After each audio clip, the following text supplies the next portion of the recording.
Hello guys, good morning to all. My name is Shivam Tyagi. Welcome to Study Funda. So here is the newspaper analysis for 7th November 2021. Let's start the session. अपने पहले news की तरफ बढ़ते हैं. China strengthening connectivity इन चुम्बी.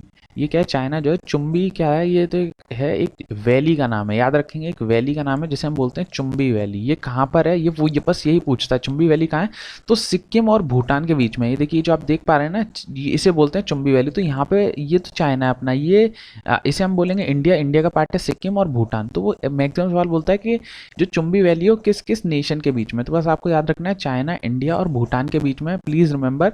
और यहाँ पर बहुत सारा कंस्ट्रक्शन कर रहा है चाइना. तो इसी की बात कह रही है चाइना स्ट्रेंथनिंग कनेक्टिविटी इन चुम्बी. जो आपको याद रखना है चुम्बी वैली याद रखना है. और ये एक पार्ट इसे को बोलते हैं हम सिलीगुड़ी कॉरिडोर. ये इंडिया का पार्ट है.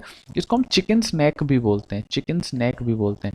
तो अगर चाइना बहुत ज़्यादा यहाँ कंस्ट्रक्शन कर लेगा तो ये हमारे नॉर्थ ईस्ट जो स्टेट्स हैं, क्योंकि बस यही एक रीजन है जहाँ से हम नॉर्थ ईस्ट को कनेक्ट कर सकते हैं, तो ये हमारे लिए थ्रेट साबित हो सकता है. इसीलिए इंडिया हमेशा चुम्बी वैली पे जब भी बात आती है तो इंडिया मतलब उसके अपोजिशन में ही रिएक्ट करती है. तो चाइना स्ट्रेंथनिंग कनेक्टिविटी से आपको चुम्बी वैली याद रखना है. यहाँ पे थोड़े से पासेज और हैं, उनको भी याद रखिएगा. अच्छा क्वेश्चन मैं आज का पूछ लेता हूँ कि सिक्किम में कौन कौन से पासेज हैं. बहुत ज़्यादा न्यूज़ में रहते हैं, तो आज आप मेरे को बताएंगे. सिक्किम में दो बहुत इंपॉर्टेंट पास हैं. एक इस साइड है लेफ्ट, एक तो लेफ्ट की साइड है ये वाला, और एक राइट की साइड है ये वाला. तो ये दोनों पासेज का मेरे को नाम बताएंगे. ठीक है, आगे बढ़ते हैं. एक सेकंड यार, पता नहीं आज मेरे लैपटॉप. हाँ, government can be adversary when citizen rights are under threat. तो अभी क्या हुआ है, पीगस जो मैं बता रहा था ना, पीगस क्या है सबसे पहले तो आपको पता होना चाहिए. तो पीगस क्या है? पीगस एक स्पाईवेयर का नाम है. आपको पहले ये तो मैं कई बार बता चुका हूँ. तो गवर्नमेंट जैसे क्या होता है, ये हमारा अभी स्टैंड क्या है, सुप्रीम कोर्ट में जो लोग गए वो क्या कहना है कि हमारी राइट टू प्राइवेसी का हनन है. Right to privacy. अब राइट टू प्राइवेसी क्या है? राइट टू प्राइवेसी जो अंडर आर्टिकल 21 में आता है, राइट टू लाइफ एंड पर्सनल लिबर्टी. आर्टिकल 21 क्या है? आर्टिकल 21 है हमारा फंडामेंटल राइट. लेकिन फंडामेंटल राइट्स का एक सवाल होता है कि हमारे एब्सोल्यूट नहीं होते हैं. Fundamental rights are not absolute, having certain restriction. तो रिस्ट्रिक्शन में एक आता है नेशनल सिक्योरिटी. अगर नेशनल सिक्योरिटी का मामला है तो क्या कहते हैं, सरकार जो है वो रिस्ट्रिक्शन लगा सकती है फंडामेंटल राइट पे. तो सरकार का स्टैंड यही है कि पीगस जो है वो हम नेशनल सिक्योरिटी के लिए यूज़ कर रहे हैं, इसलिए हमसे इससे सवाल जवाब ना हो. इसलिए सुप्रीम कोर्ट ने सॉरी, सुप्रीम कोर्ट ने साफ साफ बोल दिया है क्या कहते हैं गवर्नमेंट को कि ये कोई बात नहीं होती कि आप हर चीज़ को नेशनल सिक्योरिटी कह के और आप बताओगे नहीं. यहाँ पे लिखा भी है the state can not blame जजेस ऑफ जुडिशियल ओलिगैरिकी और acting the aristocracy in the rope. बहुत अच्छे से लिखा है कि आप ये देखिए यहाँ पे लिखा है the government can not decline information to citizen that concern their privacy by simply raising the bogey of national security. कि आप हर चीज़ में नेशनल सिक्योरिटी का राष्ट्र का दिखा के कि भाई ये नेशनल सिक्योरिटी का मामला है, हम कुछ नहीं बता सकते. तो ऐसा नहीं हो सकता. इसमें कोई नेशनल सिक्योरिटी की बात नहीं है. अगर आपने पीगस का यूज़ करा है तो किस किस व्यक्ति पर करा है, उसकी आपने क्या क्या इन्फॉर्मेशन लीक करी है, ये आप सबको बताना है. इसमें एक इंपॉर्टेंट केशवानंद भारती का जिक्र भी हुआ, तो आपको याद रखना है Keshavananda Bharati case very very very very very very important. याद रखेंगे, इतना वेरी तो मैंने कभी नहीं बोला होगा. अगर किसी बच्चे को कुछ आंसर समझ में नहीं आ रहा और उसमें केशवानंद भारती है तो उसको टिक करा है, वो भी कई बार सही हो जाता है. तो ये कुछ बात हो गई. तो ये हमारा ये हो गया. एक इसमें इंपॉर्टेंट चीज़ थी, एक आर्टिकल और जिक्र हुआ था, मैं बता देता हूँ कहाँ गया. क्या ये रहा आर्टिकल 32. तो आर्टिकल 32 क्या है? आर्टिकल 32 है राइट टू कॉन्स्टिट्यूशनल रेमेडीज. याद रखेंगे, right to constitutional remedy. B R Ambedkar साहब ने आर्टिकल 32 को बोला था heart and soul of the constitution. ये जो हमारा कॉन्स्टिट्यूशन है उसका आत्मा है. इसमें क्या है, अगर कोई भी व्यक्ति या कोई भी सरकार आपकी फंडामेंटल राइट का अगर आपका हनन करता है, फंडामेंटल राइट आपसे छीनने की कोशिश करता है, तो वो व्यक्ति या वो जो भी है वो सीधे सुप्रीम कोर्ट में जा सकता है. अगर किसी व्यक्ति का फंडामेंटल राइट का अगर हनन होता है तो वो व्यक्ति सीधे सुप्रीम कोर्ट में अपनी अपील कर सकता है अंडर आर्टिकल 32. वो हाई कोर्ट भी जा सकता है अंडर आर्टिकल 226 और सुप्रीम कोर्ट में अंडर आर्टिकल 32. तो ये दो आर्टिकल आप ऐसे भी याद रख सकते हैं. तो पूरी इन्फॉर्मेशन जो भी इससे हो सकती थी मैंने आपको सारी बता दी है. आगे चलते हैं. Arunachal to showcase heroic village near the China border. तो एक अरुणाचल प्रदेश है, तो एक हीरोइक विलेज, एक मतलब विलेज है अरुणाचल प्रदेश में, उसके ऊपर एक डॉक्यूमेंट्री बना रहा. नाम याद रखेंगे, कहो. कहो ये विलेज का नाम है. Very very important. Arunachal Pradesh में है ये. इसके ऊपर डॉक्यूमेंट्री बन रही है. चाइना का बॉर्डर है. 75th ईयर जो हमारा इंडिपेंडेंस है उसके उपलक्ष्य में बन रही है, जिसके लिए हम बना रहे हैं. कहो है ये लोहित रिवर है, इससे लोहित रिवर निकलती है. लोहित रिवर इस विलेज से निकलती है. आपको ये भी याद रखना है. क्योंकि क्यों बना रहे हैं? क्योंकि ये जो कहो के जो पीपल थे इन्होंने हेल्प करा था. किसको हेल्प करा था? जो इंडिया वाले लोगों को हेल्प करा था. जो हमारे चाइना से वॉर हुई थी ना 62 की, उस समय कहो के पीपल ने इंडिया के जो सोल्जर्स थे उनकी मदद करी थी. तो उसकी याद में, उसको याद करने के लिए हम कहो ट्राइब के लिए एक डॉक्यूमेंट्री बना रहे हैं. नाम याद रखेंगे, कहो ट्राइब किस रिवर के किनारे है? लोहित रिवर के किनारे. और इसमें कुछ याद रखने की जरूरत नहीं है. इसमें भी लिख रहा है 2011 के कैंसस के केवल 65 लोग हैं कहो ट्राइब में.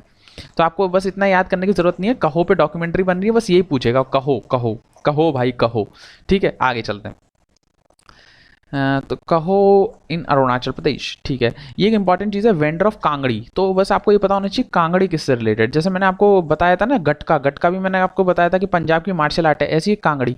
तो कांगड़ी क्या है? कांगड़ी है ये कश्मीरी हीटर बोलते हैं इसे, कश्मीरी हीटर ऐसे टाइप का होता है, इसमें शायद आग वाग लगा देते होंगे। तो बस आपको याद रखना है कांगड़ी क्या चीज़ है, तो कश्मीर के लोग एज अ हीटर इसे यूज़ करते हैं बस, और नॉट दैट इंपॉर्टेंट। ये एक याद रख सकते हैं कि वो ऐसे पूछेगा सवाल कि रिसेंटली किस एयरपोर्ट को हमने मेजर एयरपोर्ट बनाया गया। तो श्रीनगर एयरपोर्ट को पहले माइनर एयरपोर्ट था, उसको मेजर एयरपोर्ट बनाया गया है by the under the regulation of airport economic regulation 2008 era 2008, ऐसे याद रखेंगे।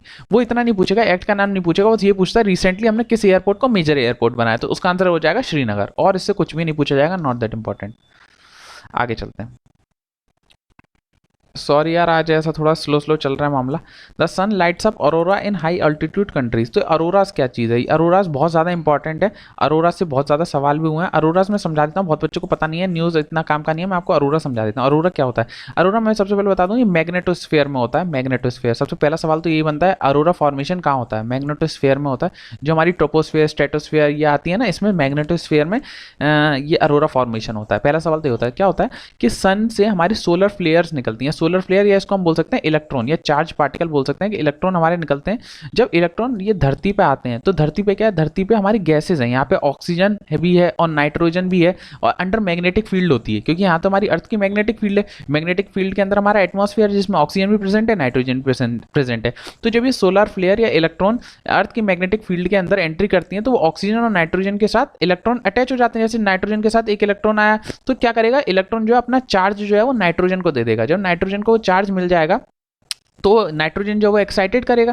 नाइट्रोजन जब एक्साइट होगा तो वो एक लाइट एमिट करता है। तो जो हमें सन, जो हमारे आसमान में हमें बिजली दिखती है ना, कभी हरे रंग की कभी पीले रंग की, वो इसीलिए होती है क्योंकि सन से जो सोलर वेव्स आ रही हैं, जो इलेक्ट्रॉन्स आ रही हैं, वो हमारी अर्थ में, जो हमारे एटमॉस्फेयर में जो गैसेज हैं, उनके साथ रिएक्ट कर जाती हैं।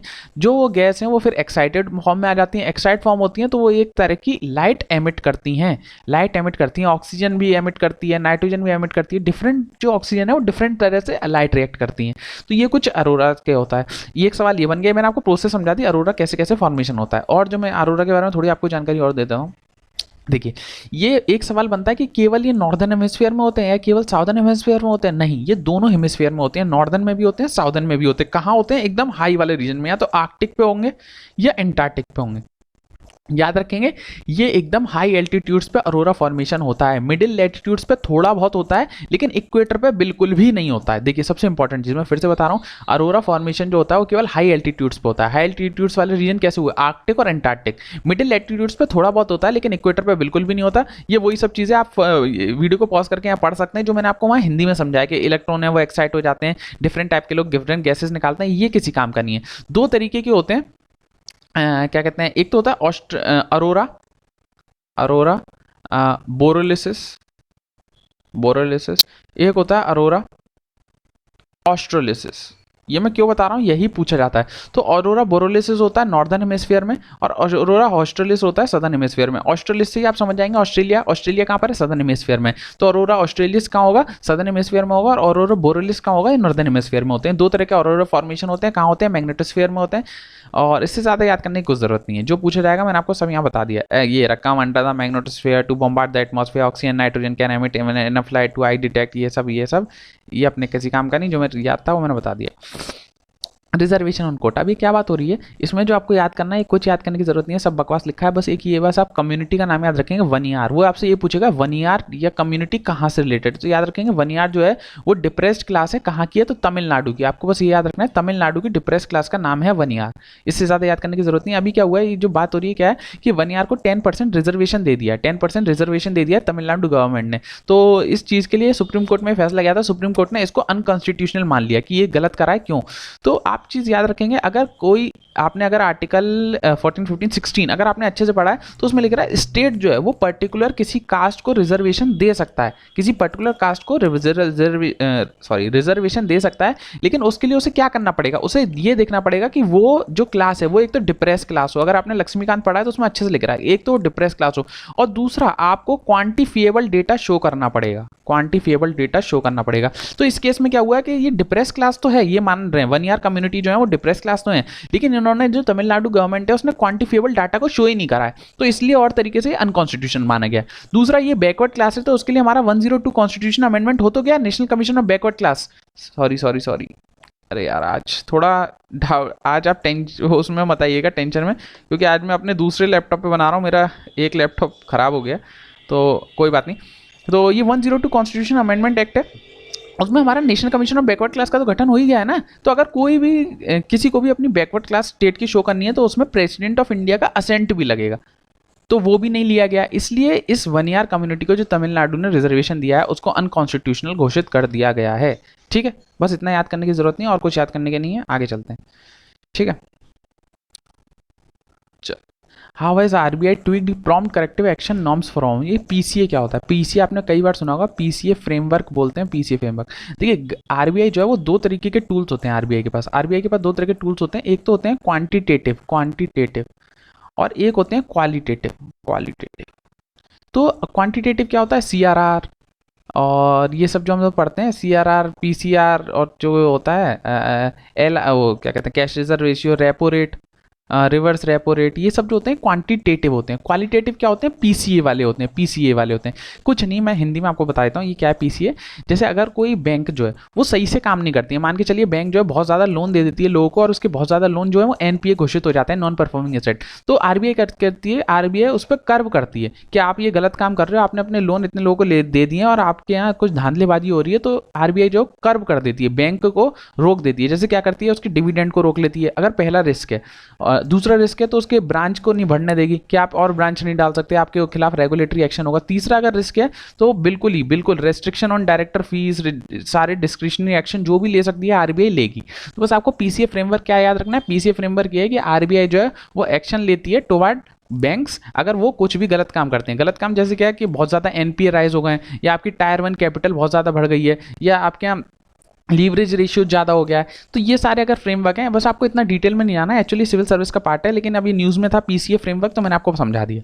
बस पीसीए आपको याद रखना है कि आरबीआई का ये क्वालिटेटिव टूल है, आरबीआई यूज़ कर सकती है किसी भी बैंक का, अगर कोई भी बैंक गलत काम करती है तो उसको कंट्रोल करने के लिए। बस तो आज की लेक्चर इतनी थी। I hope you like my lecture. ये मेरी इंस्टाग्राम आईडी, आप मेरे को फॉलो कर सकते हैं। Also follow study fund on Telegram, Instagram, so you can get the latest update. और हमारे 100 करंट अफेयर्स फॉर सीडीएस भी लॉन्च हो चुके हैं, तो प्लीज़ उन्हें भी देखिए, आपका उसमें भी फायदा होगा। और ये तो कंटिन्यू सीरीज है, इससे तो आपका फायदा होता ही होता है।